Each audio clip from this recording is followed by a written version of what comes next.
평안을 주시기를 원하십니다 라는 주제로 말씀을 나누었습니다. 이유가 있었어요.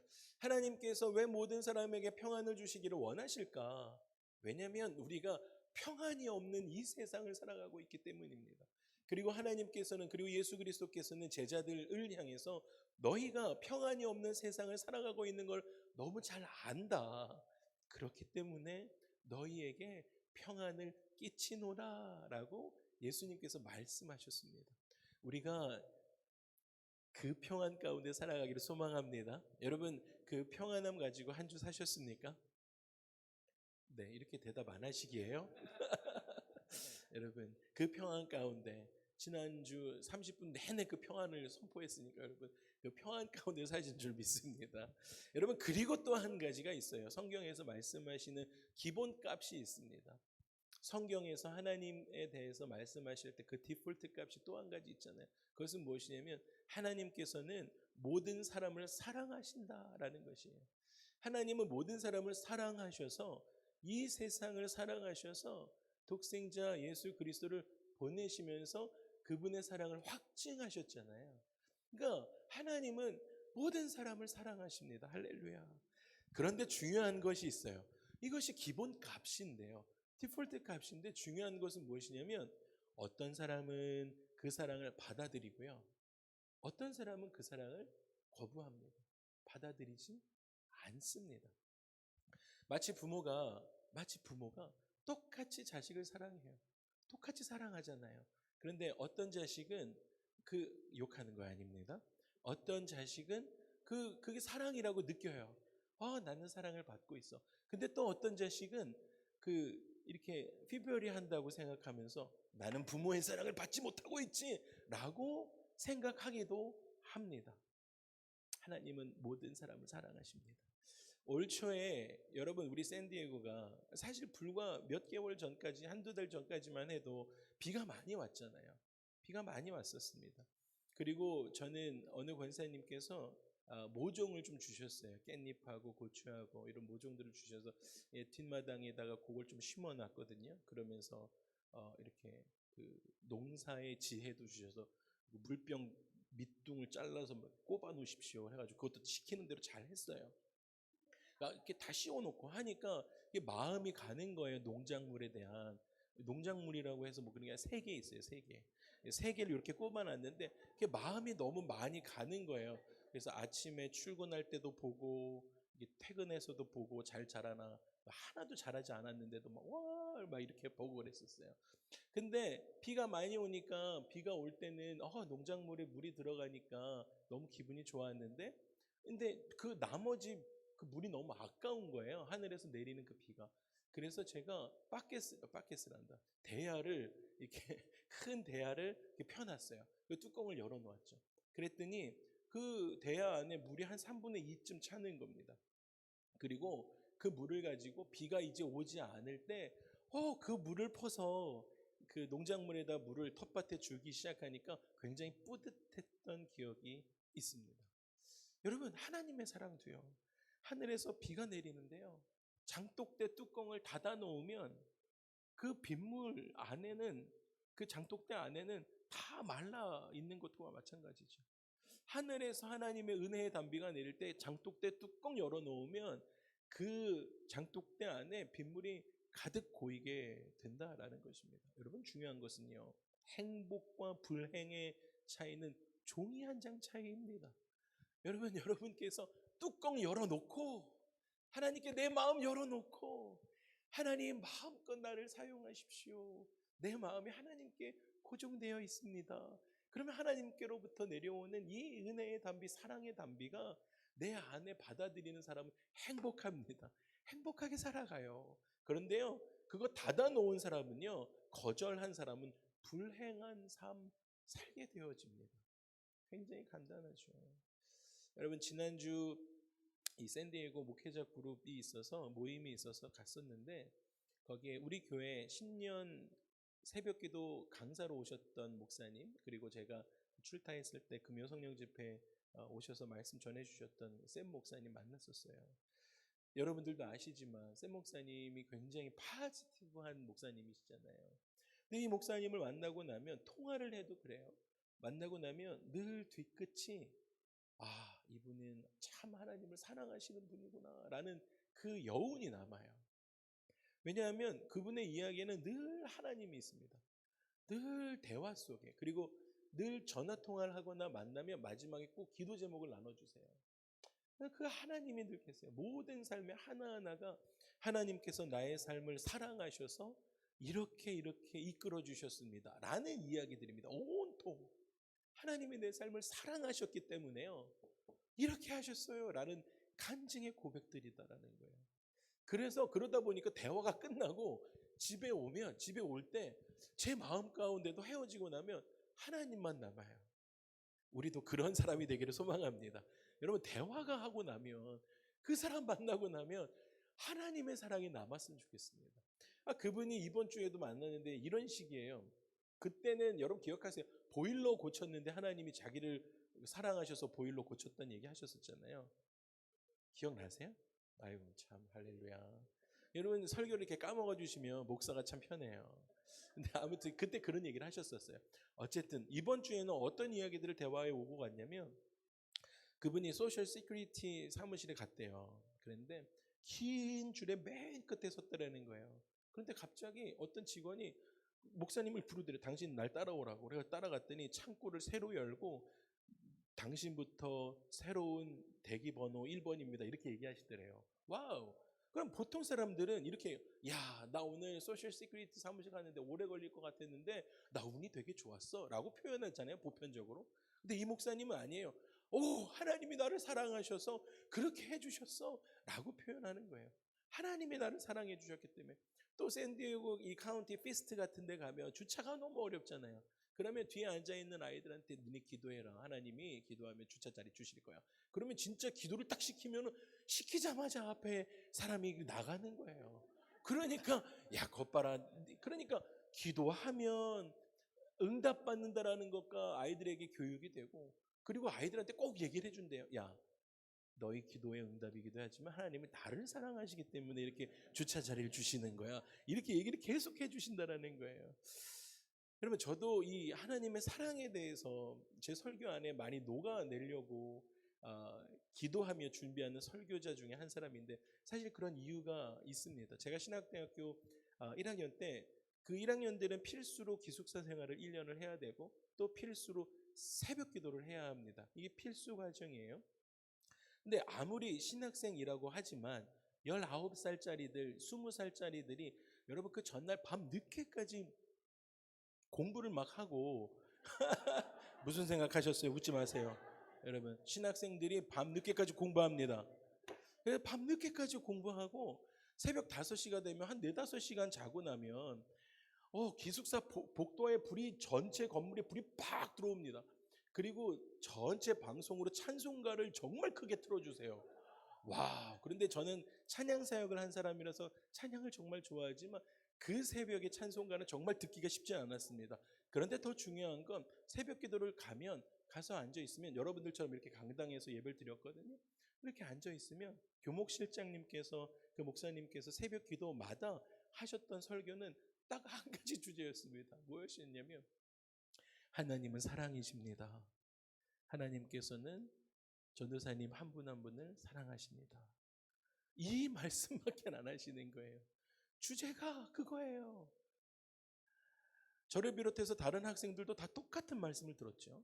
근데 대부분의 학생들은 이건 또 사랑 이야기시구나 이렇게 이야기하면서 지나칠 때가 많았습니다. 그런데 저는 제 안에 그 말씀을 들으면서 1년 내내 들어서인지 모르겠지만 제 마음 가운데 깊이 확신으로 그 말씀이 레마로 자리 잡혀지기 시작했습니다. 그러다 보니까 제 삶으로는요, 이런 확신이 드는 거예요. 무슨 일이 있어도 하나님은 나를 사랑하신다. 할렐루야. 여러분, 이것은 팩트입니다. 여러분들 가운데도 무슨 일이 있어도 하나님은 여러분을 사랑하십니다. 할렐루야. 여러분, 한 번만 따라해 주세요. 제가 이런 거 잘 안 시키잖아요. 무슨 일이 있어도 하나님은 나를 사랑하신다. 아멘. 아멘. 설교가 끝이에요. 이게 답니다. 여러분, 무슨 일이 있어도 하나님은 나를 사랑하세요. 그러다 보니까 하나님을 말씀을 대언해야 할 일이 있을 때마다 그 하나님의 사랑을 흘려보내야 한다라는 신학을 가지게 되었다라는 것이죠. 그래서 제 삶에, 그리고 제가 목회할 때, 사역할 때 그 하나님의 사랑의 등식이 성립되어지게 되었다라는 것입니다. 여러분, 그렇게 하나님은 나를 무슨 일이 있어도 사랑하신다라는 그 하나님의 그 레마의 말씀을 가지고 우리가 살아가는데, 어디 살아가냐면 세상에 살아가잖아요. 근데 세상에 살아갈 때 그렇게 등식을 형성한 사람들만 살아가느냐? 그렇지 않다라는 거예요. 세상에는 정말 많은 사람들이 존재해요. 사회생활을 하다 보면 많은 사람들과 얽히고 설켜 살아가게 되어집니다. 그러다 보니까 자아가, 아이덴티티가 건강하지 않은 사람들을 만날 때가, 마주할 때가 있습니다. 장독대 뚜껑을 닫고 살아가는 사람들을 우리가 마주할 때가 있어요, 여러분. 이거 열어놓아야 하나님의 은혜의 담배를 가득 담을 텐데요. 닫고 살아가는 사람들을 만날 때가 있어요. 그러면 여러분 쉽지 않아요, 그분들하고 대화하기가. 그런 대인관계에 있어서 사람들이 자기 자신에 대해서 어떻게 생각하는가에 따라서 두 가지 유형의 사람들을 만나볼 수가 있습니다. 한 그룹은요, 자기 자신을 부정적인 눈으로 바라보는 사람들입니다. 뚜껑을 닫아놨으니까요, 아무리 하나님께서 사랑한다고 외치시고 은혜의 사랑을 부어주셔도요, 그 안이 어떻게 돼 있어요? 장독대 안에는 말라있는 거예요. 자기 자신을 부정적으로 바라보는 그룹입니다. 사람들이 나를 싫어한다 라고 생각해요. 나를 오해해. 어떻게 이렇게 세상 사람들은 나를 이렇게 오해하냐 라고 생각하기 시작해요. 나를 무시한다. 내 가치를 인정해 주지 않는 거야. 어떻게 사람들은 내 본심을 이렇게 몰라주지? 라고 생각해요. 이게 닫혀 있으니까 나는 사람들의 사랑과 존경을 받지 못하는 사람이야 라고까지 생각이 되어지는 거예요. 여러분, 이런 사람들은요, 항상 공격적이에요. 이 그룹에 있는 사람들, 분열적이고 피해망상에 사로잡혀서 자기는 불행한 사람이다 라고 생각하게 됩니다. 이런 사람은 설사 누군가가 그분을 칭찬할 때라도요, 오늘 너무 아름다우세요. 오늘 되게 멋진데? 라고 이야기할 때조차도요, 그 말을 거꾸로 해석하면서 화를 냅니다. 왜 그런지 아세요? 평소에 나는 사랑받을 만한 존재다라고 생각을 결코 해본 적이 없기 때문이에요. 그러다 보니까 그런 칭찬을 받을 때 그 마음에 룸이 없어요. 그래서 그것을 공격적으로 표현하게 됩니다. 여러분, 다른 한 그룹이 있어요. 그 그룹은 자신에 대해서 긍정적인 생각을 가지고 살아가는 사람들입니다.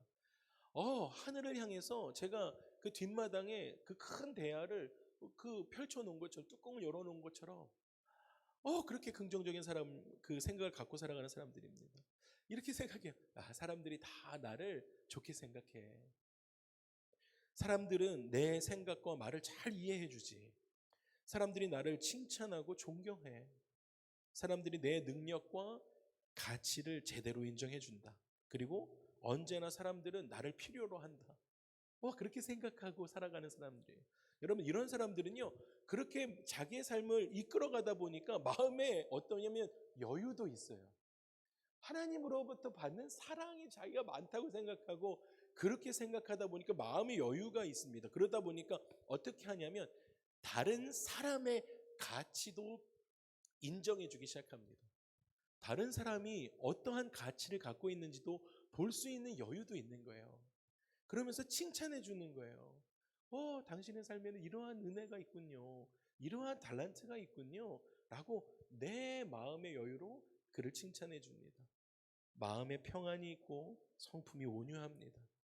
자기는 하나님에게 분에 넘치는 사랑을 받고 있어 라고 생각하며 고백하며 살아가죠. 그래서 행복한 삶을 살아가고요. 그리고 이런 사람은 누군가가 자기에 대해서 험담하는 얘기를 들었어요. 그럼에도 불구하고 없는 일을 지어내서 이야기하는 얘기를 들어도 비난할 때조차도 마음의 상처를 입지 않습니다. 왜냐하면요, 이런 사람은 나는 사랑받을 수 없는 존재다라는 생각을 한 번도 해본 적이 없기 때문입니다.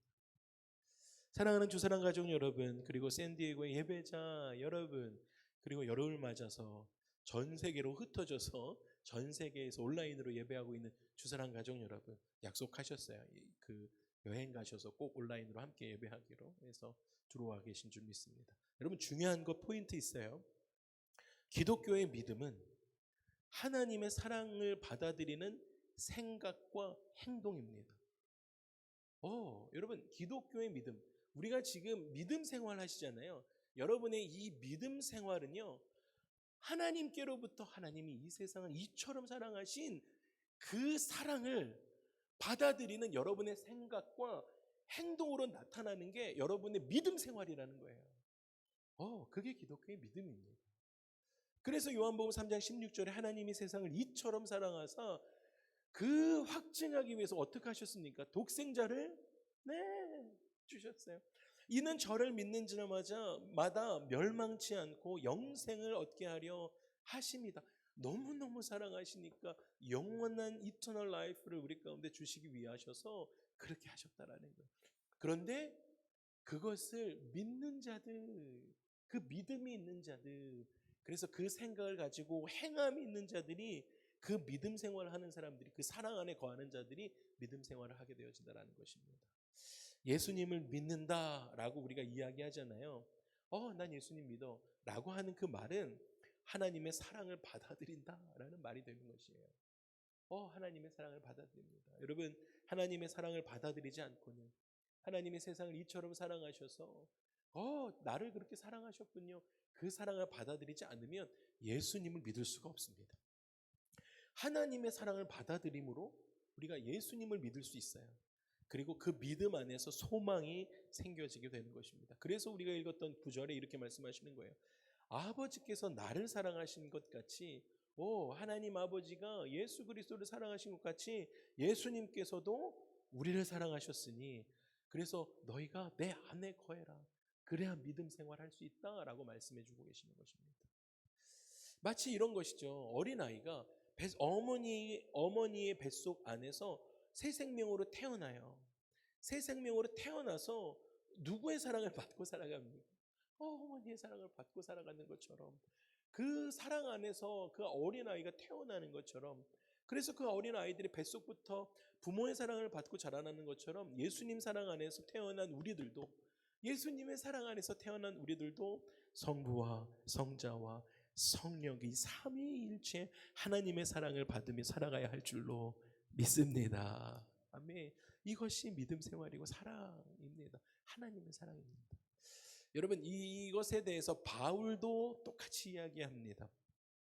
우리가 어떤 사랑을 받고 있는가 이렇게 선포하는 것이죠. 로마서 8장 35절에 우리가 개역개정이 나올 텐데요, 이 개역개정을 저는 현대인의 성경으로 한번 읽어보아 드리겠습니다. 여러분, 눈으로 한번 따라와 주세요. 바울은 이렇게 이야기하는 거예요. 그러면 누가 우리를 그리스도의 사랑에서 떼어놓을 수 있겠습니까? 우리가 어려운 재난을 당할 때, 또는 박해를 받고 죽임을 당할 때, 과연 그것이 그리스도께서 더 이상 우리를 사랑하지 않기 때문에 박해를 받는 것이겠습니까? 굶주리고 헐벗고 위험을 당하고 죽음에 직면한다고 해서 그것이 하나님께서 우리를 버리신 것이겠습니까? 성경에는 다음과 같이 기록되어 있습니다. 그러면서 바울은 시편의 말씀을 인용합니다. 우리가 주님 때문에 종일토록 죽임을 당하고 주님 때문에 도살당한 양처럼 취급당하며 살아갑니다. 주님 때문에. 그러나 우리는 결국 목숨을 버리면서까지 우리를 사랑하신, 할렐루야, 우리를 사랑하신 그리스도를 통해 큰 승리를 거두고야 말 것입니다. 나는 하나님의 사랑에서 우리를 떼어놓을 수 있는 것이 아무것도 없다고 확신합니다. 죽음도 그렇게 할 수 없고 생명도 그렇게 할 수 없습니다. 천사들도 그렇게 하지 못하고 지옥의 모든 세력들도 다 합친다고 해도 하나님의 사랑에서 우리를 멀리 떼어놓을 수 없습니다. 오늘에 대한 우리의 염려도, 내일에 대한 우리의 공포도, 또한 하늘 높이 올라가거나 바다 깊은 곳에 들어가거나 우리가 어디에 있든지 간에 우리 주 그리스도께서 우리를 위해 죽으실 때 나타난 하나님의 그 사랑에서 우리를 떼어놓을 수 있는 것은 아무것도 없습니다. 이것이 바울이 하나님에 대한 사랑의 고백이었습니다. 바울은 복음을 전하면서 바울의 삶이 이렇게까지 고백할 수 있었던 것은요, 자신의 삶이 평안해서였겠습니까? 아니었잖아요. 수많은 핍박과 죽음을 직면하는 그 환난 가운데 있었습니다. 그럼에도 불구하고 바울은 어떻게 했습니까? 낙심하지 않았어요. 그럴 수 있는 비결이 있었다는 건데요, 그것이었어요. 그 자기 자신이 예수 그리스도를 통하여, 예수 그리스도 때문에 하나님의 사랑을 받은 자다라는 확신 때문에 그렇게 할 수 있었다라는 것입니다. 할렐루야. 와우, 나는 예수 그리스도의 사랑을, 하나님의 사랑을 받은 자다. 무슨 일이 있어도 나는 하나님의 사랑에서 끊을 수가 없다. 누구도 이렇게 고백할 수 있었기 때문에 그 수많은 핍박과 환난을 견뎌낼 수 있었고 두려워하지 않을 수 있었다는 것입니다. 바울은 그가 당하는 핍박마저도 그래서 하나님의 사랑의 관점에서 이것을 해석하기 시작합니다. 고린도후서 4장에 자기가 받는 이 어려움들을 사랑으로 해석하는 거예요. 이렇게 이야기하는 것이죠. 4장 8절에서 10절에 우리가 사방으로 우겹삼을 당해도 쌓이지 아니하며, 말이 안 되잖아요. 여러분, 여러분의 삶이 사방에 우겨싸움 당했습니다. 인생이 막장에 이르렀어요. 갈 데가 없어요. 그랬는데 바울은 이렇게 고백해요. 우겨 쌓이지 않는다라고 선포하는 것입니다. 할렐루야. 말이 안 되는 것을 그렇게 선포하는 거예요. 왜요? 내가 하나님의 사랑 안에 거하니까 누구도 나를 우겨쌀 수가 없습니다 라고 선포하는 것입니다. 이 세상 가운데 그 믿음 가지고 살아가는 것입니다. 계속해서 그 사랑 안에 있으니까 그렇게 고백해요. 답답한 일을 당해도 낙심하지 않을 수 있다는 것입니다. 와, 여러분, 기독교의 믿음은 하나님의 사랑에 기반을 두는 것입니다. 바울이 그렇게 고백해요. 박해를 받아도 버림받지 아니하며 거꾸로 뛰임을 당해도 망하지 않고요. 우리가 항상 예수의 죽음을 그렇게 할 수 있는 것은 몸의 짊어짐은 예수의 생명이 또한 우리 몸에 나타나게 하려 함이라 라고 고백합니다. 그래서 바울은 하나님께서 그를 사랑하시기 때문에 로마서 8장에 아무도 자기를 대적할 수 없다라고 고백해요. 여러분, 하나님께서 우리를 사랑하시기 때문에 이 세상은 우리를 대적할 수 없는 줄 믿습니다. 이런 놀라운 은혜가 우리가 무엇으로 다 표현할 수 있겠습니까? 사랑에 대해서 표현하는 거예요. 하나님이 우리 편이신데 누가 감히 나를 대적할 수 있겠습니까? 라고 선언한다라는 것입니다.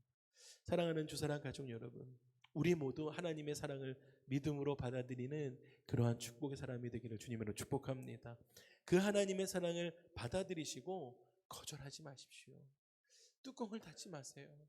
하늘을 향해서 우리의 마음을 오픈하고 하나님의 마음을 마음껏 받는 우리가 되기를 소망합니다. 그래서 하나님이 나를 사랑하신다. 나는 날마다 하나님의 넘치는 사랑을 받고 살아가는 은혜의 사람이다 라고 고백하며, 이렇게 살아가는 사람은 하나님이 나를 사랑하신다. 그렇기 때문에 우리 코워커들도 우리 이웃들도 나를 호의적으로 생각한다 라는 생각하며 살아가게 되어집니다. 하나님 안에서 자존감이 높은 하나님의 사람들로 살아가게 되어집니다. 그렇기 때문에 사람들이 나를 좋아하니까, 사람들이 나를 호의롭게 생각하니까 내가 그들을 미워할 필요가 없다라고 생각하게 되어지는 것입니다. 여러분, 예수님께서 계속 말씀하시는 것 중에 하나가 내리사랑에 대해서 말씀하세요. 내리사랑에 대해서 사랑을 올리는 것이 쉽지 않습니다. 사랑을 올리는 것이 정말 어려워요. 우리가 우리의 삶을 돌아보아도 사실 그렇지 않아요. 우리가 부모님께로부터 받은 그 사랑을 우리 자녀들에게 흘려보내는 것 가능합니다. 쉬워요. 그런데 부모님께로 받은 사랑을 다시 부모님께 올려드리는 것이 정말 어렵기 때문입니다. 사실 바쁜 이 현대의 생활 속에서 부모님께 일주일에 한 번 전화드리는 것도 어렵다라고 생각하는 것만 봐도 저만 그런가요? 여러분들, 부모님께 효도하는 것인데 전화 한 통화 드리는 것만 해도, 그런데 부모님이 자식이 나를 사랑하는구나 느끼실 수 있는데, 그것만 봐도 사실 사랑을 올려드리는 게 그렇게 어려운 것을 알 수 있습니다. 사랑이 내리사랑. 예수님께서도 우리에게 하나님의 내리사랑을 가르쳐주고 계십니다. 아버지가 나를 사랑하신 것 같이 하나님 아버지가요 나를 사랑하신 것 같이. 우리 오늘 주사랑 아버지들 가운데 Father's Day를 맞아서도 이 고백들이, 우리가 기도해드렸던 것처럼 이 고백들이, 중보기도 팀에서도 그렇게 기도했던 것처럼 이 고백들이 아버지가 나를 사랑하신 것 같이 그 사랑이 우리 가정 가운데 흘러가기를 소망합니다. 예수님 그 말씀해 주세요. 아버지가 나를 사랑하신 것 같이 예수님 자신이 아버지의 사랑을 받고 살아가셨습니다. 예수님은 요한복음에서만 해서도요, 아버지가 나를 사랑하신다라는 말씀만 6번 이상 하세요. 와, 그 자존감이 있으신 거예요. 하나님이 나를 사랑하신다. 하나님이 여러분을 사랑하신다.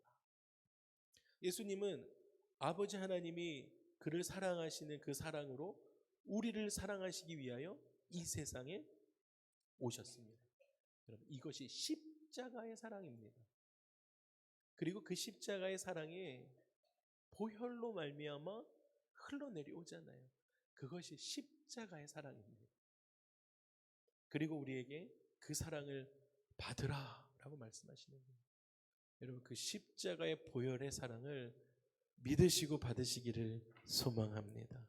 그리고 여러분, 그것이 멈추지를 않아요. 강물같이 계속 흐르는 기쁨이, 흐르는 사랑이 우리 가운데 있기를 소망합니다. 말씀을 마무리하겠습니다.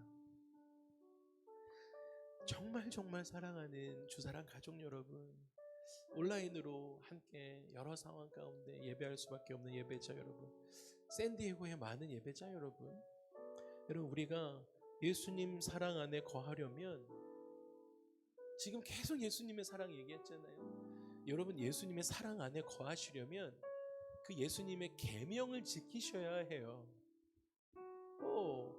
그래, 내가 예수님의 사랑 안에 거하고 기독교의 믿음이 하나님의 사랑 안에 거하는 거구나 라는 것을 느끼시고 내가 그렇게 살아가겠다라고 마음이 드셨습니까? 그런 하나님의 인사이트가 오셨습니까? 그런데 그것도 하려면 예수님의 계명을 지키셔야 해요. 그것은 우리가 서로 사랑하는 것입니다. 할렐루야. 왜냐하면 12절에 예수님이 이렇게 말씀하시잖아요. 내 계명 곧 내가 너희를 사랑한 것 같이 뭐라고요?